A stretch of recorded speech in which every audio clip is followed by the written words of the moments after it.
Le prophète sallallahu alayhi wa sallam, une fois, il était en train d'uriner. Le hadith se trouve sur le numéro 197. Et quelqu'un est passé et lui a dit salam alaykum.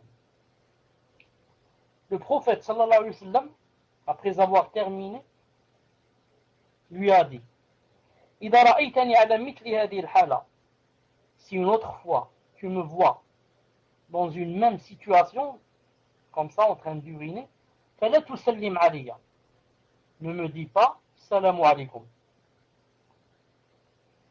فإنك إذا فعلت ذلك لم أرد عليك, parce que si jamais tu fais ça, je ne te réponds pas par wa alaykum salam. Donc, on prend ça, qu'est-ce qu'on prend de ça? On prend de ça deux choses.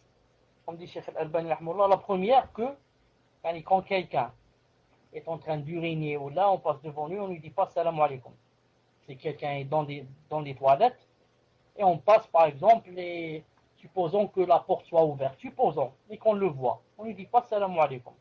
Et on prend une deuxième chose, comme a dit Cheikh Al-Albani rahimahullah, on prend que on peut parler quand on est dans les toilettes s'il y a haja, s'il y a un besoin.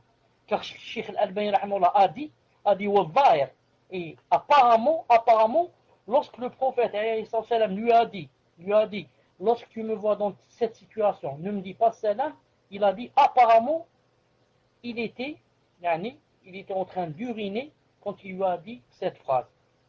Comme ça dit Cheikh Al-Albani rahimahullah, il a dit apparemment, il a dit ça quand il était en train d'uriner dans cette situation. Il a dit c'est pour ça que si quelqu'un par exemple est dans les toilettes, ensuite il y a un besoin de parler, on parle. Il n'y a aucun hadith qui dit que c'est interdit. C'est interdit par exemple de dire dhikr, ou bien de parler de Allah subhanahu wa ta'ala, ou bien de lire le Coran, ou bien. Mais si je suis dans les toilettes, et que par exemple, je ne sais pas, mon fils me demande une chose ou là, je ne vais pas sortir des toilettes pour lui répondre. C'est juste un mot ou deux, la clé se trouve là-bas, ferme la porte, n'oublie pas ceci, n'oublie pas cela. Il n'y a aucune interdiction comme ça claire dans la charia. Mais les gens disent que par adab, ce n'est pas du bon comportement de discuter dans les toilettes.